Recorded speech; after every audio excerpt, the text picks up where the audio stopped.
Hi friends, welcome అబీ teaching 10th class English బుక్లోని మన గ్రామర్ చూస్తున్నాం. ఓకే, ఫస్ట్ లెసన్లోని గ్రామర్ చూడండి. ఇక్కడ రిలేటివ్ క్లాస్ అంటేనే అడ్జెక్టివ్ క్లాస్కి మరో పేరే రిలేటివ్ క్లాస్ అని 10th క్లాస్లో చెప్పుకున్నాం. రిలేటివ్ క్లాస్ అనేది హూ, విచ్, దట్ ఇలాంటి వర్డ్స్తో స్టార్ట్ అవుతుంది.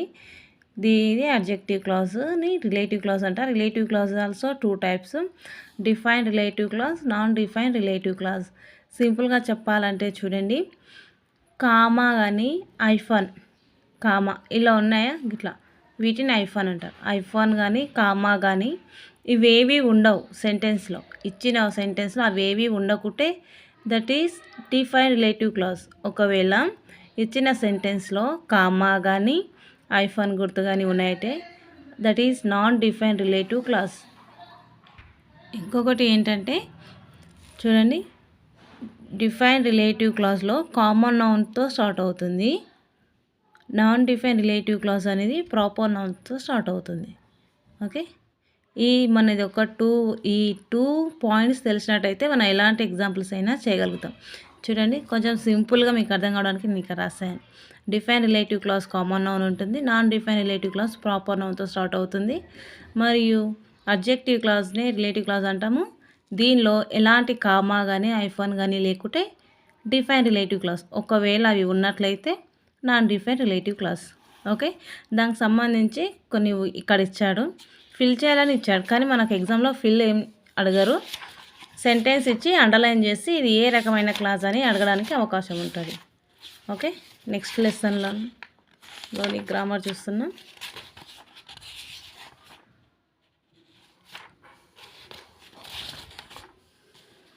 చూడండి, ఇక్కడ వొకాబులరీ కింద ఫస్ట్ లెసన్లోనే మనకు కొన్ని వర్డ్స్ ఇచ్చాడు.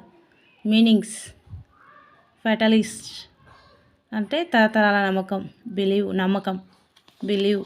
మనం కొన్ని వర్డ్స్ గుర్తు పట్టినట్టయితే ఈజీగా ఐడెంటిఫై చేయొచ్చు. చూడండి, సెంటేరియన్ అబోవ్ 100 years, ఓమ్ని ప్రెజెంట్ అంతా సర్వత్ర.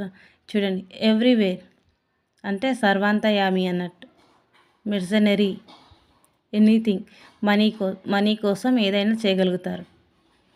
మిస్గైనటిస్ట్ అంటే hate women.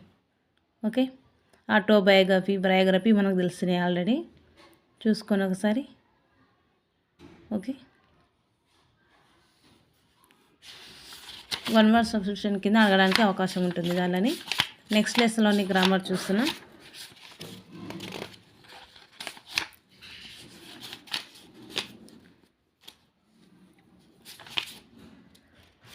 This is very very important. ఇక్కడ ఎన్ఎఫ్ వర్డ్ గురించి మనకు చాలా క్లియర్గా ఇచ్చాడు. ఎన్ఎఫ్ అనే వర్డ్ని మనం అడ్జెక్టివ్గాను అడ్వర్బ్గాను యూజ్ చేయొచ్చు. చూడండి, అడ్జెక్టివ్గా ఎప్పుడు వాడాలి, అడ్వర్బ్గా ఎప్పుడు వాడాలి అనేది ఇక్కడున్న ఎగ్జాంపుల్స్ ఇచ్చాడు. ఇవే క్వశ్చన్స్ మనకు 2-3 సార్లు కూడా టీఎస్లో అడిగాడు. చూడండి, ఎన్ఎఫ్ అనే వర్డ్ ఒక వాక్యంలో వచ్చినట్టయితే ఎన్ఎఫ్ తర్వాత ఖచ్చితంగా నౌన్గాన ఉన్నట్టయితే ఆ ఎన్ఎఫ్ని మనం అడ్జెక్టివ్గా గుర్తించాలి. చూడండి, ఇక్కడ ఫస్ట్ సెంటెన్స్లో ఎన్ఎఫ్ తర్వాత ఆఫ్టర్ ఉంది, ఇక్కడ ఎలాంటి నౌన్ లేదు. So this is adverb. మనం మొత్తం చదివే అవసరమే లేదు అసలు. ఎగ్జామ్లో అయినా కూడా మొత్తం వాక్యం చదువుకుంటూ ఉంటే టైం వేస్ట్ అవుతుంది. మనకు అండర్లైన్ చేసిన వర్డ్ మనకి ఏంటని కింద 4 ఆప్షన్లు ఇస్తాడు. ఓ వర్డ్ గుర్తించడానికి ఆ వర్డ్ ముందు వెనక ఏముందో ఒకసారి చూసుకోవాలి. ఒకవేళ ఇంకా అర్థం కాలేదంటే అప్పుడు సెంటెన్స్ చదవాలి. ఓకే, చూడండి, ఇక్కడ ఎనఫ్ తర్వాత మనీ నౌన్ ఇచ్చిండు కాబట్టి దిస్ ఈజ్ అడ్జెక్టివ్. మనకి 2 వర్డ్స్ తెలిసినట్టయితే ఎప్పుడు అడ్వర్బ్గా యూజ్ చేస్తాం, ఎప్పుడు అడ్జెక్టివ్గా యూజ్ చేస్తాం అనేది ఈ ఒక పాయింట్ తెలిసినట్టయితే ఈ ఎన్ఎఫ్ పైన ఎంత పెద్ద క్వశ్చన్ ఇచ్చినా కానీ మనం ఈజీగా చేయగలుగుతాం. చూడండి, ఎన్ఎఫ్ తర్వాత ఖచ్చితంగా నౌన్ ఉంటే అడ్జెక్టివ్ అవుతుంది, కానీ ఇక్కడ లేదు కాబట్టి అడ్వర్బ్. ఓకే, ఇక ఇక్కడ ఇచ్చాడు చూడు, రూమ్, దిస్ ఈజ్ నౌన్ కన్నా ముందు ఉంది కాబట్టి దిస్ ఈజ్ అడ్జెక్టివ్. ఓకే, ఇంకా ఇక్కడ చూడండి ఆర్టికల్స్ ఇచ్చారు, చాలా క్లియర్గా ఎలా వాడాలనేది ఇచ్చారు, ఒకసారి చెక్ చేయండి. ఓకే,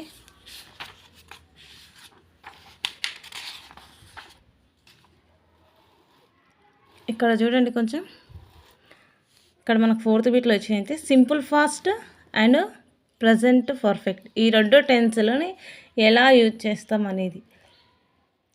ఒక సెంటెన్స్ ఇచ్చి దానిలో మనం పర్టికులర్ టైం ఇచ్చిందంటే సింపుల్ ఫాస్ట్గా వాడతాం. ఒకవేళ టైం ఇవ్వకుంటే ప్రజెంట్ పర్ఫెక్ట్గా వాడతాం. చూడండి కింద ఎగ్జాంపుల్ ఇచ్చాడు. I visit Delhi last month. Visit ఇక్కడ V2గానే తీసుకున్నాం. ప్రజెంట్ పర్ఫెక్ట్లో కూడా వాడచ్చు, ఎప్పుడు పర్టికులర్ టైం లేనప్పుడు కూడా మనం వాడచ్చు. ఓకే, టైం ఇస్తే పాస్ట్, టైం లేకుంటే ప్రజెంట్ పర్ఫెక్ట్. చూడండి ఆ రెండు సెంటెన్స్ ఎట్లా యూజ్ చేయాలని ఇక్కడ ఈ బిట్ వెరీ ఇంపార్టెంట్. చూడండి, ఇఫ్ తర్వాత ఇట్స్ టైం తర్వాత ఇలాంటి వర్డ్స్ వచ్చాయంటే ఆ సెంటెన్స్లో ఖచ్చితంగా V2 ఫార్మే ఉండాలి, పాస్ట్ టెన్స్ మాత్రమే ఉండాలి. ఇఫ్ ఇక్కడ V2 వచ్చింది. ఇట్స్ టైం ఇక్కడ విష్ ఈ వర్డ్స్ తర్వాత V2 ఫామ్ ఉండాలి. ఓకే, ఖచ్చితంగా దీనిపైన బిట్ రావడానికి అవకాశం ఉంటుంది.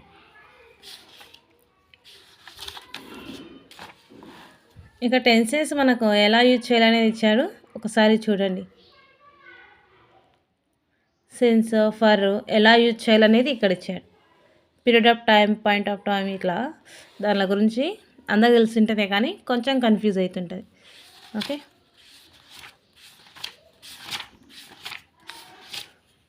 నెక్స్ట్ లెసన్లో గ్రామర్ చూస్తున్నాం. ఇక్కడ చూడండి మనకు వొకాబులరీ ఏమిచ్చారు, ఇక్కడ కాంపౌండ్ వర్డ్స్ ఇచ్చాడు. అంటే రెండు వర్డ్స్ కలపడమే కాంపౌండ్ వర్డ్స్. చూడండి, ఆడియో విజువల్ మధ్యలో ఓపెన్ ప్లేస్ ఉంది, అంటే కొంచెం డిస్టెన్స్ ఉంది. This is open compound words. ఒకవేళ ఇలా ఐఫోన్ గుర్తుందంటే చూడండి, ఐఫోన్ కాంపౌండ్ వర్డ్స్. ఒకవేళ అవేవీ లేవు మొత్తం కలిపి రాసినట్లయితే ఇగో ఇలా this is closed compound words. Okay,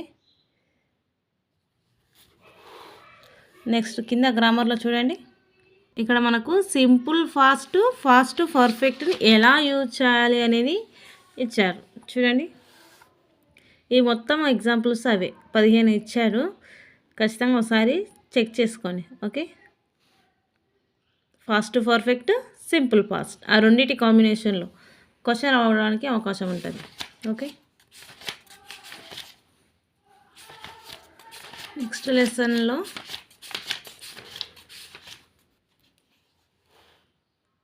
ఇక్కడ వొకాబులరీ ఇచ్చారు, లెసన్కి సంబంధించినవే.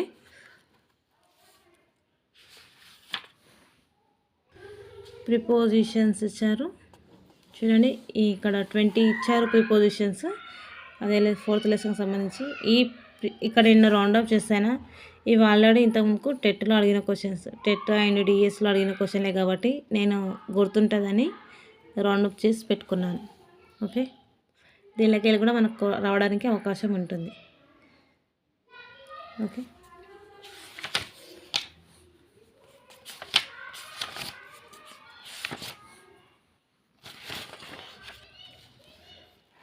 ఇక్కడ చూడండి మోడల్ వర్బ్స్ ఇచ్చారు. Very important. మోడల్ వర్బ్స్ ఇచ్చారు, వాటిని ఎలా యూజ్ చేస్తాం, ఏమేమి తెలియజేస్తాయి అనేది model verb very important. Okay, ఒకసారి చూసుకోండి. షెల్ అనేది ఎప్పుడు వాడతాం, ఆబ్లిగేషన్, ఆఫర్, ఆర్డర్, ఏమైనా సజెషన్ ఇచ్చేటప్పుడు షెల్. కానీ షుడ్ ఎప్పుడు వాడతాం, షుడ్ అనేది పాజిటివ్ ఫామ్లో వాడతాం. ఆబ్లిగేషన్స్ కానీ అడ్వైస్ కానీ ఇట్లా. కెన్ ఎప్పుడు వాడతాం, అబిలిటీ చేసే సామర్థ్యం ఉన్నప్పుడు, పాసిబిలిటీ ఉన్నప్పుడు, పర్మిషన్ కోసం అలాంటప్పుడు కెన్ వాడతాం. కెన్, మే రెండు పాసిబిలిటీ అండ్ పర్మిషన్స్ కోసం ఎక్కువ వాడుతుంటాం. ఈ రెండింటిపైన క్వశ్చన్ రావడానికి ఛాయిస్ ఎక్కువ. ఏది, కెన్ కానీ మే కానీ, ఈ రెండింటిపైన క్వశ్చన్ రావడానికి ఛాయిస్ ఎక్కువగా ఉంటుంది. ఓకే, కుడ్ ఎప్పుడు వాడతాం, దీని యొక్క పాజిటివ్ ఫామ్ కుడ్ ఎప్పుడు వాడతాం, రిక్వెస్ట్ కానీ, ఈ కుడ్ కానీ షుడ్ కానీ ఈ రెండు కూడా సజెషన్ కోసం ఎక్కువ యూజ్ చేస్తుంటాం.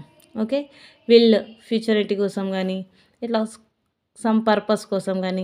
దీని యొక్క V2 ఫామ్ వుడ్. ఓకే, దీని యొక్క మే యొక్క V2 ఫామ్ ఓకే పాసిబిలిటీ కోసం. మస్ట్ ఇవి దేనికోసం వాడతాం అనేది అడుగుతారు. ఇక కింద మనకు ఎగ్జాంపుల్స్ ఇచ్చారు. సెంటెన్సెస్ ఇచ్చి ఆ కెన్ అనేది మనకు దేన్ని తెలియచేస్తుంది ఇక్కడ అనేది అడుగుతారు. మనం సెంటెన్స్ మొత్తం చదివినట్టయితే మనకు అది ఏం తెలియచేస్తుంది అనేది చెప్పడానికి అవకాశం ఉంటుంది. ఓకే. షుడ్ మాత్రం ఆబ్లిగేషన్ తెలియజేయడానికి మాత్రమే వాడతాం. ఈ షుడ్ అనేది ఖచ్చితంగా ఆబ్లిగేషన్ కోసం మాత్రమే వాడతాం. చూడండి, ఆబ్లిగేషన్ గురించి తెలియచేసేటి రెండే రెండు, షుడ్ కానీ షెల్ కానీ. కానీ మన ఫాస్ట్ ఫామ్లోనే ఎక్కువ తెలియజేస్తాం ఆబ్లిగేషన్స్. దానికోసం షుడ్ కంపల్సరీ వాడుతుంటాం. చూడండి. ఓకే, ఐడెంటిఫై చేయాలి. కొంచెం క్వశ్చన్ అండర్స్టాండ్ చేసుకుంటే మనకి ఈజీనే ఉంటుంది. Okay, next lesson.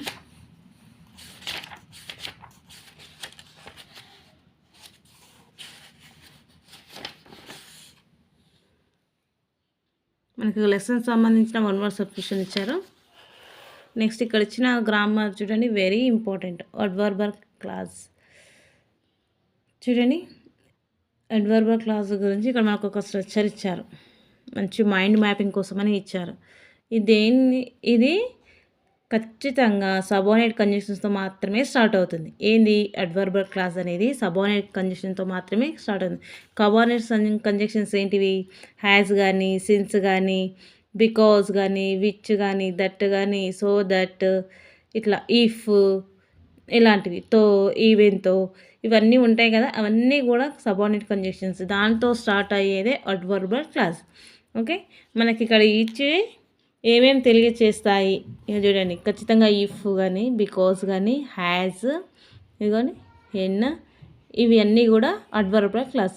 దీనితో స్టార్ట్ అవుతుందంటే ఖచ్చితంగా ఏంది సబార్డినేట్ కంజంక్షన్స్ స్టార్ట్ అవుతుందంటే దట్ ఈజ్ అడ్వర్బల్ క్లాజ్. ఓకే, చూడండి. మనకి ఇక్కడ కొన్ని ఇచ్చాడు.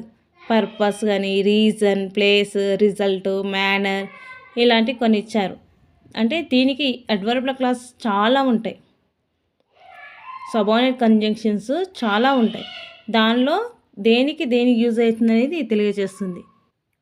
చూడండి, ఇక్కడ ప్లేస్ సంబంధించిన దట్, విచ్, వేర్, ఇట్లా రిజల్ట్కి సంబంధించినవి. సో దట్, సచ్ దట్, ఇట్లా. ఓకే, మేనర్కి సంబంధించినవి. విచ్, హూ, వాట్ ఎవర్, ఇలాంటివి. ఓకే, రీజన్కి సంబంధించినవి హ్యాజ్, సిన్స్, బికాజ్, ఇలాంటివి. టైంకి సంబంధించినవి వెన్, సిన్స్, ఆఫ్టర్, బిఫోర్, ఇట్లా. కండిషన్కి సంబంధించినవి ఇఫ్, సపోజ్, ఇలాంటివి. ఓకే, మొత్తం కూడా సబార్డినేట్ కంజంక్షన్స్ తోటే స్టార్ట్ అవుతుంది. ఇది ఒక పాయింట్ మనకు ఐడియా ఉంటే ఈజీగానే మనం గుర్తుపట్టవచ్చు ఇచ్చిన ఆప్షన్లలో. చూడండి, if, because, even, after, since, has, ఇవన్నీ కూడా సబార్డినేట్ కంజంక్షన్స్తో స్టార్ట్ అవుతుంది. ఓకే, మనకి కొన్ని ఎగ్జాంపుల్స్ ఇచ్చారు, ఇక్కడ గుర్తుపట్టాలి. మనకి రాయమని ఇలా మొత్తం సెంటెన్స్ ఇట్లా మార్చమని అడగరు, బట్ గుర్తించాలి. ఓకే, నెక్స్ట్ లెసన్లో చూసినట్టయితే ఖచ్చితంగా సబార్డినేట్ క్లాజ్, రిలేటివ్ క్లాజ్ అనేది డిఎస్ పర్పస్లో మనకు ఖచ్చితంగా క్వశ్చన్ అడగడానికి ఆస్కారం ఉన్న బిట్స్. ఓకే, ఇక్కడ చూడండి, non finite clause. Finite verb, non finite verb. Verbs గురించి చదివినట్టయితే మనకు verbs is 2 types, finite verbs, non finite verbs. అంటే పర్టికులర్ టెన్స్ ఫామ్లో ఉంటుంది. ఏది finite verbs. Non finite verbs అనేది టెన్స్ ఫామ్లో ఉండదు, ఓన్లీ ఒక వాక్యం ఫ్రేజ్ లాగా ఉంటుంది. అంటే టెన్స్ ఫామ్లో ఉండదు. సబ్జెక్టు కానీ, వీటు కానీ, ఇట్లా కంప్లీట్ టెన్స్ ఫామ్లో ఉండదు నాన్ ఫైనైట్ వర్బ్స్. చూడండి, మనకి ఇలా ఇవే ఇచ్చి దీనిలో నాన్ ఫైనైట్ వర్బ్స్ ఏది అని అడగడానికి అవకాశం ఉంటుంది. చూడండి, కంప్లీట్గా టెన్స్ ఫామ్లో ఉండదు. ఓకే, కంప్లీట్ అర్థం కూడా ఉండదు. ఓకే,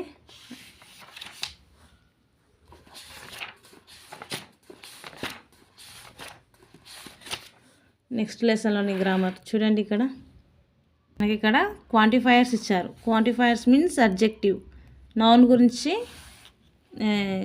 తెలియచేస్తాయి. అయితే క్వాంటిఫైయర్స్ అనేది చూడండి, అడ్జెక్టివ్స్ అనేది సమ్, మెనీ ఎలా యూజ్ చేస్తాం అనేది ఇక్కడ ఎగ్జాంపుల్స్ ఇచ్చారు. దిస్ ఈజ్ సమ్ కానీ, ఎనీ కానీ, ఇవి సింగులర్ ముందర యూజ్ చేయలేము, ఓన్లీ ప్లూరల్స్ దగ్గర మాత్రమే యూజ్ చేస్తాం అనడానికి ఎగ్జాంపుల్స్గా ఇచ్చారు. ఓకే, చూడండి, ఇవన్నీ కూడా అవే. ఓకే. అన్కౌంటబుల్ దగ్గర మాత్రమే వాడతాం. ఏమి సమ్ కానీ ఎనీ కానీ ఇట్లా.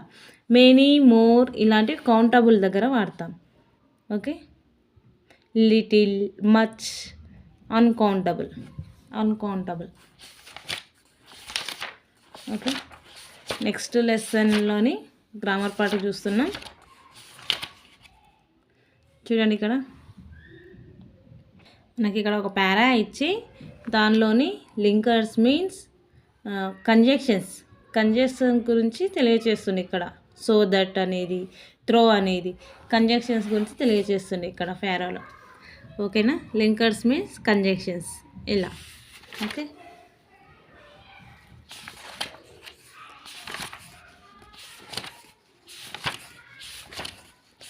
నెక్స్ట్ లెసన్లోని గ్రామర్ దగ్గర చూస్తున్నాం. 8th lesson.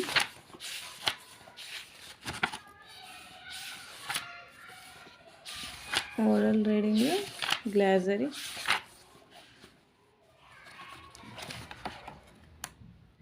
మన ఛానల్ సబ్స్క్రైబ్ చేసుకోవాలంటే సబ్స్క్రైబ్ చేసుకోండి. ఓకే, అయిపోయింది. Okay, like and subscribe. Thank you.